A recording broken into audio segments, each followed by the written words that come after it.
Salut à tous et bienvenue dans ce premier épisode sur le C#. Alors avant de regarder cette vidéo, je vous conseille de regarder l'épisode 0 si ce n'est pas déjà fait. Dans cet épisode, je vous demande d'installer Visual Studio et je vous donne quelques informations sur le C#. Donc si vous avez pas vu l'épisode 0, allez le voir avant de regarder cette vidéo.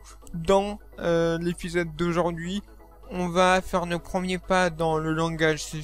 Nous allons créer une application de type console. Alors oui, on va pas créer des logiciels avec fenêtre tout de suite. On va se contenter d'une console. Alors c'est parti. Alors déjà, c'est quoi une console? Je suis sûr à 100% que vous en avez déjà vu au moins une. Si vous ne savez pas ce que c'est, vous allez dans le menu démarrer, vous allez faire une recherche, vous allez taper commande. Vous allez exécuter l'invite de commande et voici une console. Donc nous verrons le résultat de nos expériences dans une fenêtre comme ceci. Donc oui, c'est pas réjouissant, mais nous avons besoin d'acquérir les bases et une fois que nous les aurons, nous pourrons créer des logiciels avec de belles fenêtres comme je vous l'ai montré dans les exemples de l'épisode 0. Donc c'est parti, nous allons créer notre premier projet.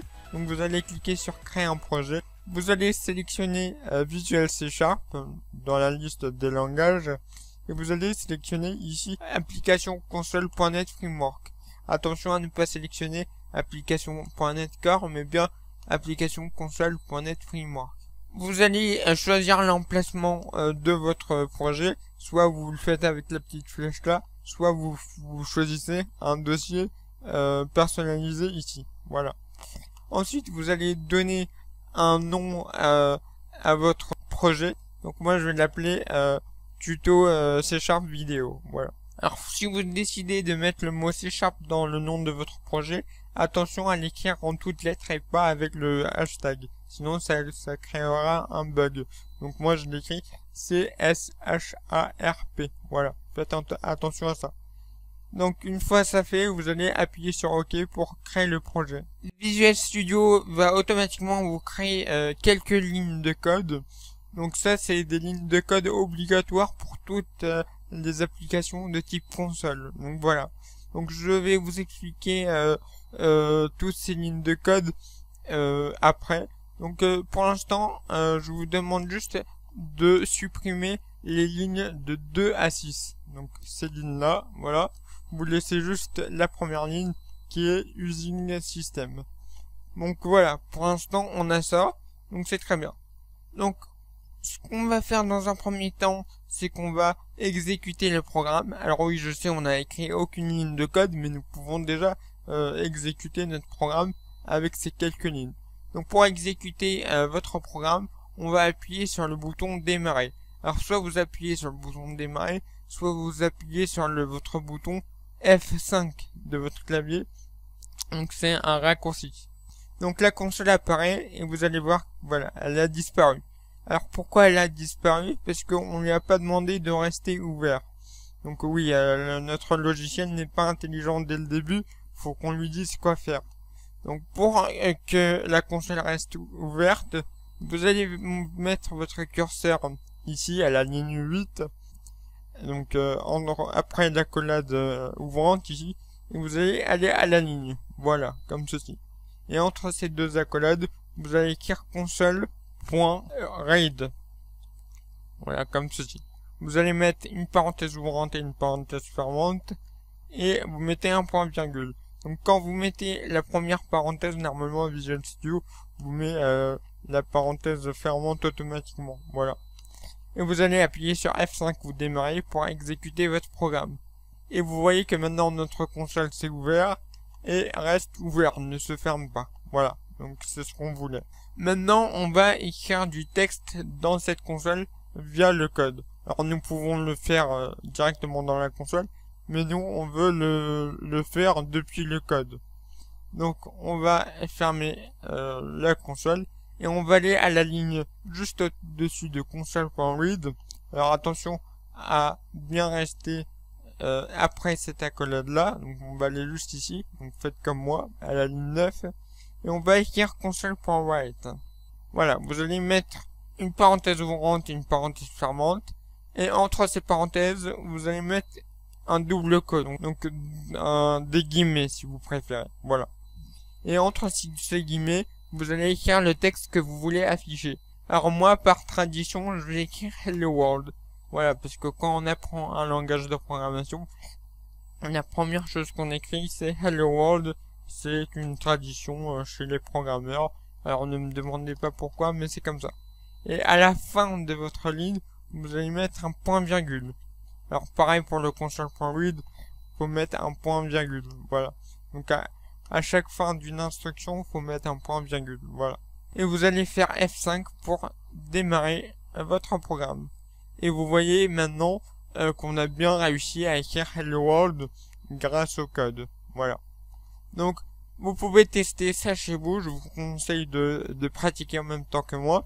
Vous pouvez, par exemple, changer le texte. Donc, il faut toujours qu'il soit entre guillemets. Hein. Tant que vous êtes entre les guillemets, vous pouvez écrire n'importe quoi. Vous pouvez, par exemple, écrire salut tout le monde. Voilà. Bon, on s'en fout des fautes d'orthographe, c'est pas grave. On va faire F5 pour exécuter. Et vous voyez qu'on peut écrire salut tout le monde. En fait, on peut écrire n'importe quoi du moment qu'on est entre les guillemets. Voilà. Donc voilà pour la première partie de la vidéo. Maintenant, je vais vous expliquer tous ces lignes de code. Alors, je vais être hyper flou parce que c'est compliqué quand on n'a pas de connaissances sur le langage, enfin les langages de programmation en général. Si vous avez fait un peu de VB.net, vous allez peut-être mieux comprendre, mais ce cours s'adresse aux débutants qui n'ont jamais touché à une seule ligne de code. Donc je vais expliquer de manière à ce que tout le monde puisse comprendre. Donc voilà. Donc la première ligne, using system, ça permet juste d'utiliser quelques fonctionnalités du C#. Voilà. Notamment les console.write et les console.read. Voilà. Namespace, c'est tuto C# vidéo. Alors tuto C# vidéo, normalement, là vous avez le nom de votre projet. Moi j'ai tuto C# vidéo parce que c'est le nom de mon projet. Et si vous avez nommé votre projet autrement, bah vous avez le nom de votre projet. Voilà. Donc ça en fait, cette ligne, c'est pour dire que le code qu'on est en train d'écrire appartient à notre projet. Voilà. En gros c'est ça. Voilà. Et on a des accolades. Alors j'expliquerai ça en dernier. On a la classe programme. Classe programme, c'est une entité du programme en fait. Ça correspond à la console. Alors c'est pas ça, mais on va dire que c'est notre console en elle-même. C'est la fenêtre noire en elle-même. Voilà. Donc on sait pas vraiment ça, mais on va dire ça pour l'instant, parce que sinon ce serait trop compliqué à vous expliquer. Voilà. Alors system void main, cette ligne en fait c'est le point d'entrée de votre programme. C'est-à-dire que quand vous exécutez votre programme, et ben la première chose que l'ordinateur va faire, c'est lire ce qu'il y a à l'intérieur. Alors là, on a un console.write, donc là il va lire, il va écrire salut tout le monde, et ensuite il va voir la ligne console.read qui permet de laisser la fenêtre ouverte. Voilà. Alors les crochets, en fait ces crochets ils englobent un bloc de code. Ça veut dire un crochet c'est tout ce qui est à l'intérieur, par exemple ça.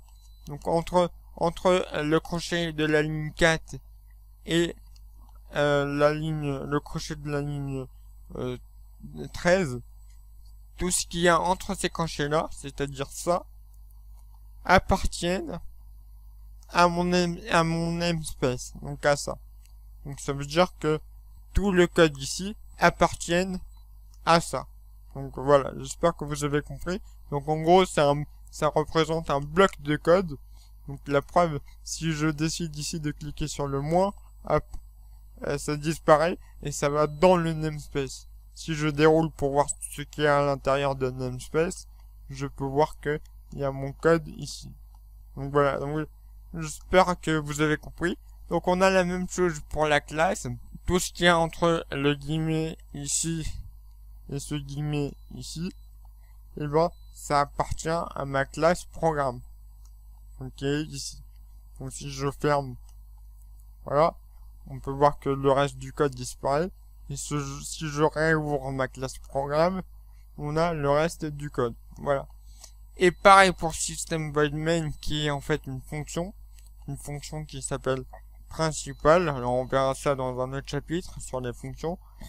Elle possède un crochet ouvrant et un crochet fermant.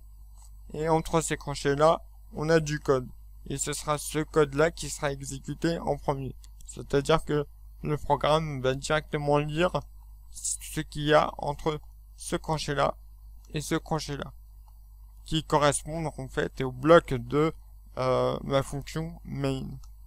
Alors j'espère que vous avez compris, mais voilà, c'est quelque chose de très important à ce concept-là. C'est de la syntaxe du langage, donc faut bien retenir ça. Donc je n'ai pas besoin de vous dire qu'on est dans un algorithme et que un algorithme se lit de haut en bas. Alors notre programme va lire les lignes de code de haut en bas.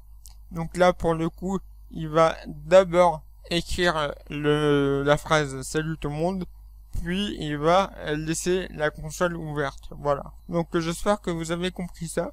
Donc c'est la fin de la vidéo, je vais arrêter ça. Donc ce qu'il y a à retenir, vous devez retenir que on écrit nos codes dans le bloc de static void main, c'est-à-dire entre ces crochets-là.